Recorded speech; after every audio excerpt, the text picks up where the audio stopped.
potential breakout candidates for this season. Now, I'm going to start with Cooper Flag, and it's because I feel like he's an easy one, and I feel like he's a quick one, and I feel like it's one that everybody's going to cling to. I'm just going to join the bandwagon on this one.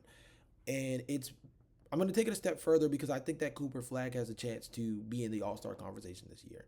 I know that there's thoughts. I know there's been reports from, you know, Jason Kidd and stuff like that about the idea of not running uh, Cooper at the point guard position, and I get that. The idea of Cooper Flag being the point, it always felt like a mook situation. You didn't necessarily need to do it, but it was an interesting thing to experiment with. We just obviously saw the jumbo lineup from the Houston Rockets, and it's not that it didn't work. It's just that the floor spacing and decision making wasn't there. And I think that Cooper Flag is still in like too early in his development as a on ball shot creator, both for himself and for others, to the point that I don't necessarily know if he would be any better than Amen Thompson as a ball handler and decision maker in the half court. I think he has a little bit more of a fluid game. I think he's more likely to be a more effective mid-range shooter. But Alvin Thompson was 8 of 10 in the 2 point area in that game. Cooper Flag, I think, can be consistent from the mid-range area. He's not really a floor spacer himself. He's very willing to take it, but he's not necessarily a floor spacer in his own right. But I think that he's going to be a guy that just like he has to be, the second best player on this team while Kyrie Irving is out. He has to step into that role because whether the Dallas Mavericks like it or not, Nico Harrison has put a lot of pressure on this team to be good right away. Regardless of the fact that they got the number one overall pick and it feels like it buys them more time because Cooper has developed, blah, blah. No. You traded Luka Doncic to the Los Angeles Lakers because you felt like you wanted to be in a win now situation where over the next 3 to 5 years, built off of a defensive infrastructure led by Anthony Davis, you feel like you could contend better off of the quote unquote defense wins championships mantra.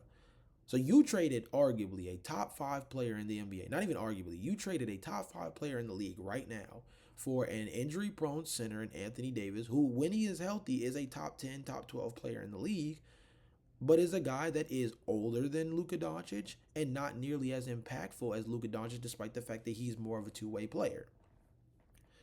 So that puts a lot of onus on Cooper Flag to be good right away. And I think Cooper has the potential to be that good. Do I think Cooper can average 18 to 20 points a night, be a 6-7 rebound per night kind of guy, and shoot 35% from beyond the arc, be a legit play finisher for this team? Yes, I do. And that's why I think that it's going to be a real breakout year for him. I think that Cooper Flag is going to be in a similar conversation that Victor Wembanyama was in not last year, his rookie year, where it was like, hey, I know this isn't normal, but like, do we have to at least consider the rookie as an all-star this upcoming year? I think there's going to be real cause to pause when it comes to Cooper Flag, where you're going to have to step back, look at his stats, and ask yourself, like, can we legitimately leave him out of the All-Star game? I don't know that for certain, but I think NBA brass is going to be looking at Cooper Flag by the midway point of the NBA season, and they're going to have to ask themselves whether or not they can, in confidence, leave this guy out of the All-Star game. Because I think he's just going to be that special. I think he's going to be that good defensively on the perimeter because he can guard ones through fours, and I think he can even guard small ball fives, if I'm being honest with you. Pair that with the fact that I think he has a very fluid mid-range game. He's a very, very good backdoor cutter. He's a good play finisher. And I think he's a guy that has the kind of intensity on both sides of the floor that's going to make him a real two-way player. I'm taking it right now. Cooper Flag is going to make the All-Star team. And if he doesn't make the All-Star team, he's going to be sitting right there on the outside of the votes as a guy who just barely missed it in his rookie year. Mark my words, Cooper Flag has the tools, the moxie, and I think the two-way ability to be considered a top 10 two-way player in the NBA by the All-Star break. And I think he's going to have to be at least in consideration for one of those All-Star spots. Another guy who I think is going to be interesting in terms of an All-Star conversation is going to be out in the Eastern Conference, and that's Brandon Miller. Now, I don't have as much hope for him to make the All-Star game this season as I do for Cooper Flag, and that's kind of ironic given that actually the Eastern Conference would be easier to make the All-Star game in, especially given the fact that two of their main guys in Jason Tatum and Tyrese Halliburton will be missing for the beginning of the year. And you have guys like Joel Embiid, who's going to be not playing back-to-backs. Paul George is likely to not play significantly throughout this season. He already is questionable going into game one. But Brandon Miller, I think, is going to be special. Last year, he only played 27 games, but he averaged 21 points, 4.9 rebounds, 3.6 assists, shot 86% from the free throw line, shot 35%, which is league average from beyond the arc, on 10 3-point attempts per game. Mind you, the year before he shot 37% on just under 7 attempts. So he still shot league average while upping his 3-point volume by 4. He shot nearly 11 3-point attempts per game, and he shot 40% from the field, which I think can improve. He shot 44% from beyond the arc. He shot 44% from the floor the year prior. I think that his 3-point volume increasing was really just the biggest difference between obviously his 3-point percentage and his overall percentage from the field. Brandon Miller was on par to being a fringe all-star last season had he been healthy. Now, he only played 27 games, like I said, but 21, 5, and 4 on, relatively decent efficiency is going to put you in the all-star conversation. And I think this year, the Charlotte Hornets have much more consistent, just more consistent real NBA player play across the board.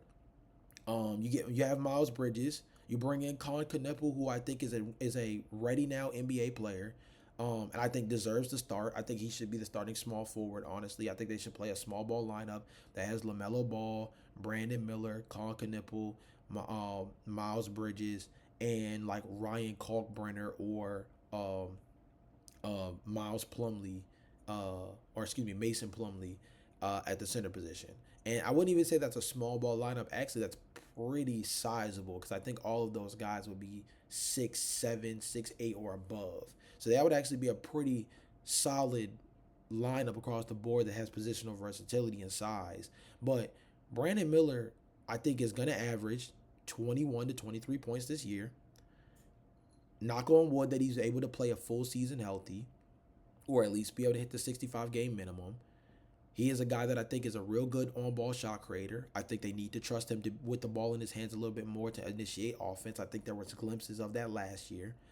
And he is a player that I think is going to be a driving force for this Charlotte Hornets team if they want to be something more than just the team they've been, which is at best making the 10th seed in the Eastern Conference and getting thumped in the first round of the play-in tournament. If they want to be any more than what they've been in the LaMelo Ball era, it's going to be on the back of, obviously, LaMelo Ball being healthy, but secondarily, Brandon Miller taking another step forward. They've positioned themselves to have more consistent real NBA player play, right? Over the last season and a half, they've just gotten more guys that are just good at the game of basketball, right? They brought in Grant Williams. They had Seth Curry at one point. Now they have Colin Sexton, who reports are saying has been a real good vocal leader in the locker room for them. You have Trey Mann on this roster, who I think is a really good player, and if it wasn't for injury last season, I think was in real contention to be like a 6th man of the year candidate last season. Like, they have real competent, I think that's the word, competent basketball players on this team, and sometimes competency is just enough to help your basketball team be more effective on a night-to-night basis. You pair that with the fact that I think they have 2 real stars in that backcourt with Brandon Miller and LaMelo Ball. My early season prediction is that I think that the Charlotte Hornets are going to finish as one of the top 8 seeds in the Eastern Conference. Whether that's 7 through 10 more particularly is the biggest question. I think that it's going to be one of the 7. It's going to be, if they finish top 8, it's going to be 7 or 8. And then the question will simply be, what can they get done in the play-in tournament in terms of advancing? Can they win in the first round and secure their spot in the playoffs? Or do they kind of have to play 2 games and risk being eliminated? That's the biggest question. But I think that the Charlotte Hornets, now with competent ball players on the roster from the very beginning of the season, I think there's a real chance that the Charlotte Hornets are going to finish with a top 8 record in the Eastern Conference this season. And on top of that, I think that they will be a game or two away from actually making the playoffs. And if they're a playoff team this year with LaMelo Ball, that'll be an interesting watch. That's going to be an interesting watch. I don't think they win a series, but it'll be an interesting watch nonetheless. Let's move on to my NBA League Pass